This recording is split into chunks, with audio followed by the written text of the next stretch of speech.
Well, I don't think I'm going to be able to be any more honest and say that it is a crushing blow to lose in that manner. Game pretty much played out as many of us might have expected. Very competitive. Early exchanges, they probably had the better of, but we warmed into the game, maybe in a very similar fashion to the game that we lost 1-0 towards the end of the season. But quite honestly, I felt as though we carved out and created enough what we would class as half-chance moments. But on the day, we're unable to find the right craft or quality to win the game inside the 120 minutes. And I think probably the biggest example of that was, of course, in the closing stages of extra time when Daniel ends up just getting his feet wrong. And then penalties, as we've seen before, you know, people have to keep their calm, keep their cool. And unfortunately today, not for us. Sometimes it's written in the stars. Thank you, Gary. We'll start with Drake Hills and then we'll go to Tim Sullivan. Go ahead, Drake. Gary, I'm just curious as to know, how do you respond in talking to the group after that in the locker room, given that there was all to play for, just minutes ahead, and had a little juice in that extra time from guys like Alex coming in just before penalty kicks? It's easy to be deflated. Your emotions are raw. I can't think that anyone would imagine it's going to be anything but difficult, having just lost on penalty kicks, having competed the way the guys have, shown the type of character that the players have, climbed many mountains in that game to keep themselves in it, or to, maybe even force the issue a little bit. But the final few comments from me were that whilst we won't feel it now, I'm incredibly proud of what the guys have achieved this year, the way they've conducted themselves, the development that we've seen in the team, in the group. There's been some wonderful individual performances this year. If you look across the board, there are numerous players that have, had almost, season-defining performances throughout the 36 games that we've had now. And whilst we won't feel it right now, my hope is that in a couple of days' time, when the dust settles, everyone will feel slightly better about themselves in the way that the season as a whole has gone. Go ahead, Tim. Then we'll go back to Drake. Hey, Gary, when you go into a penalty shootout, what is your confidence? Is it like literally a 50-50 coin flip confidence? And then as the penalty shootout begins, what is your process for kind of selecting the order of your takers? Yeah, I was very, very clear as to who the guys were. I think there was one choice that, we sort of discussed in the huddle before the penalties took place. But I was very confident with the guys that we're going to take the kicks. We'd worked an awful lot. We set up as best as we possibly could situation that they were going to get involved in. We've repeated that constantly. The players have been focused. I've been in many groups where, they're the odd days where they can be a little bit flippant. But these guys, we've kept a note of who scored, who hasn't, where. And generally, I felt very good about it. The one thing that you just cannot replicate, he's been away from home, noisy crowd, pressure, fatigue, end of the game for the majority of those players. And now you've got to get it done against the goalkeeper that you've not run into before. And you've got to give credit to Blake. He's I think it was the first two penalties that he saved were very, very athletic. But the bottom line is, you've got a chance to pop the ball in the back of the net from 12 yards and the goalkeeper really shouldn't be saving too many of them to miss 4 penalties. We'll all be bitterly disappointed given the way that we're prepared for this, because the guys were ready. They truly were ready. And that really is the only part of the game that has not reflected the serious preparation that has gone into this. Go ahead, Drake, and we'll go to Ben Wright. Gary, at what point, or maybe a window in extra time, did you sense that you had to start thinking shootout? Well, when we got to the break, there were a couple of things. Dax was very, very tight. He'd come off with cramp, of course, in the Orlando game. He would have been one of our penalty takers, but in my mind, the replacement was Alex Mule, who has shown extremely well in the build-up. And at the break, Randall, who'd been, got stronger and stronger and brighter, just looked like he'd probably run his race and was on a yellow card. I think there was a little bit of an infringement down the far side. With all due respect, the referee's done us no favours tonight. I don't think we need to dig into it any deeper than that, because it sounds like sour grapes otherwise. But I think the way the game has unfolded, the momentum and shift in some of the decisions was really disappointing, especially on an occasion like this. So I was worried for Randall on a yellow card. Wasn't sure what the referee was going to do next, so I thought it was best to, make sure we kept the group intact. Hence, the Anunga move as well. But at that point, at the break, I think both teams were very fatigued, understandably. There were still 1 or 2 moments for both groups. The game got a bit stretched out, understandably so. But really, at the break of extra time, I felt like, this was going to go the full distance. Go ahead, Ben, then we'll go to Tim. Yeah, Gary, I'm just wondering what you say to a guy like Hani, who has obviously had such a great season and really kind of came to life in the playoffs, and then to miss like that. Just what do you say to him after that? Yeah, there really is nothing to say. The guys go up there, and said it already in this interview. You could put Hani on a penalty spot, 99 times out of 100 he score.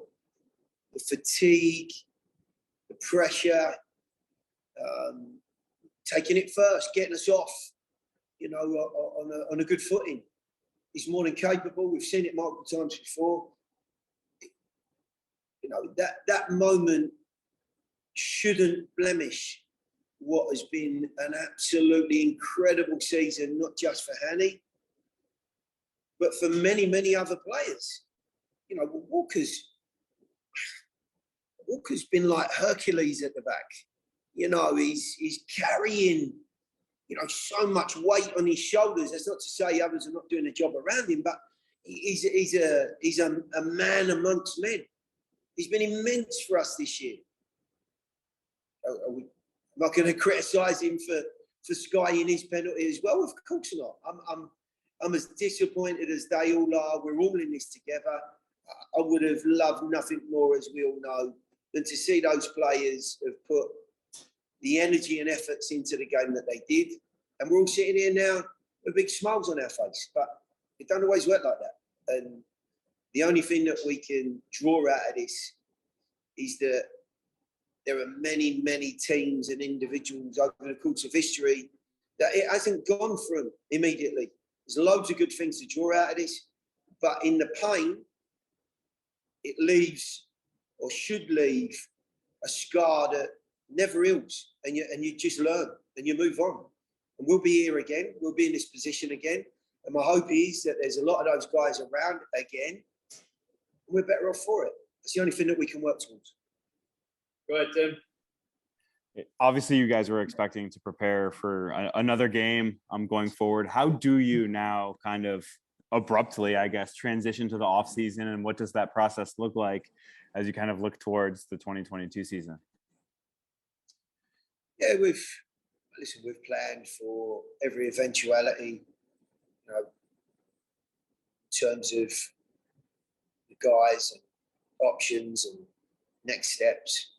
You know, we won't get long, because I think that you know, our end of season decisions have to be into the league. I believe it's by Tuesday. So our plan is to have a decent night's sleep tonight and hopefully come in on Tuesday with a clearer mind. If not, still some disappointment, but a little bit clearer. And there'll be some conversations to be had, and we'll make sure that everyone's ready and prepared to you know, to finish up the season, say some last few words, and get ourselves off for a good rest, because the new season will be around the corner, 6 weeks. Yeah, Walker, two-parter from me. First and foremost, what goes through your head when you run up to the spot?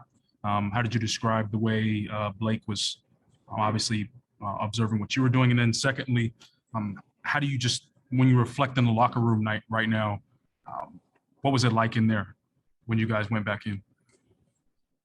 To be honest, not really thinking much of what he was doing, just focusing on what I've been doing in training that week, which was good penalties, and stepped up there, wasn't able to hit a good one, hit the ground, and obviously shanked it. And it's kind of cruel way to lose.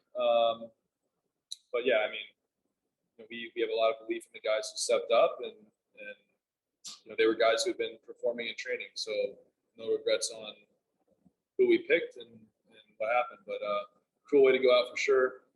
Locker room, as you can imagine, pretty quiet, pretty disappointed. And I think that's just because we know that we have a good team. We know that we had a really good opportunity to move on, and that was the expectation, was to move on and go another round further and keep pushing towards our first piece of silverware. And it's always tough when your expectations kind of come to an end and flip on the head. I'll go ahead, Tim. Look back to Greg. Walker, when they score in first half stoppage time, does that deflate you guys, or does it just kind of motivate you as you go into the locker room and know that there's everything to play for in the second half? Yeah, I think that's a moment that I think a lot of guys handle in different ways. Certainly frustration, anger, rage. And then you got to find a way to regroup, because you can't carry that emotion past the locker room. You got to head into the second half, flipping the page and knowing that you're all square. But it is certainly a frustrating thing to know that you're about to enter in 1-0 up. And we know it's the last kick of the game. We know it probably went over at the time.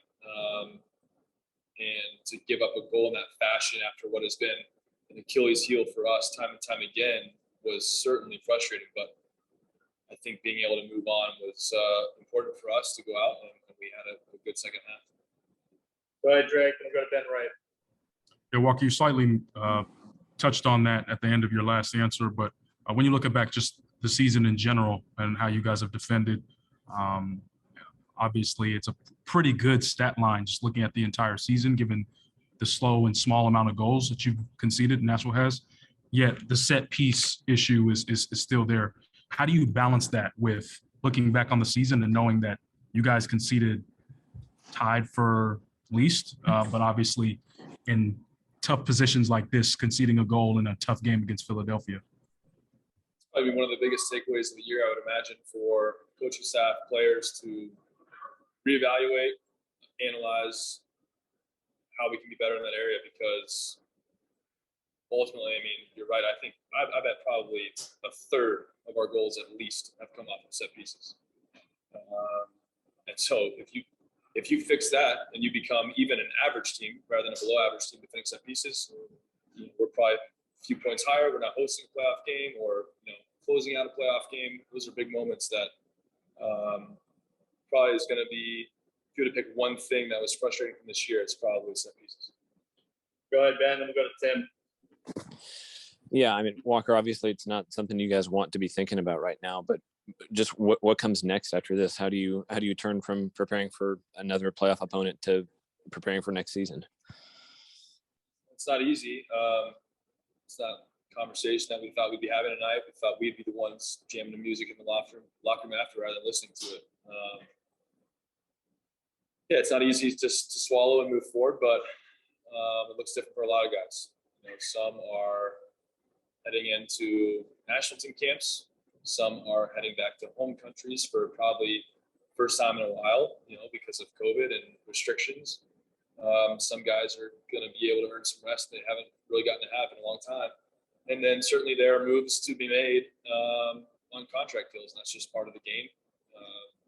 So it's a stressful time for a lot of people for a lot of different reasons. And so I think the next week will look like just trying to, you know, process what happened, move forward, kind of get your things in order, and then look at, you know, what your off-season training is going to look like to make sure we're in a good spot to come back ready to go at the end of February.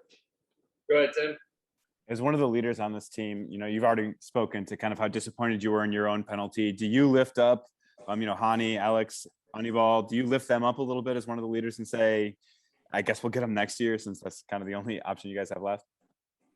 100%. I mean, again, these are guys that it's not you're sitting out guys who've been missing all week in training. You know, you're sitting out guys who feel confident, they want to take the kick, and they've performed in training. And so we felt good about that selection. And I guess the one silver lining is when all of you miss it, you're kind of like, wow, we all suck together there. That was pretty bad. And you can kind of, it makes it a little bit easier to swallow almost. But we're in it together. We certainly tried to lift each other up after each PK, tried to get some kind of momentum. And again, when none of your four kickers in this situation can put one in the back of the net, you're never going to win. So again, it's just try to lift them up in the moment. Certainly, you know, everyone's sad and emotional afterwards, but trying to, again, commend those guys on the roles that they had in getting us to this point and the seasons that they all had, because they all had, you know, really, really amazing moments for us this year.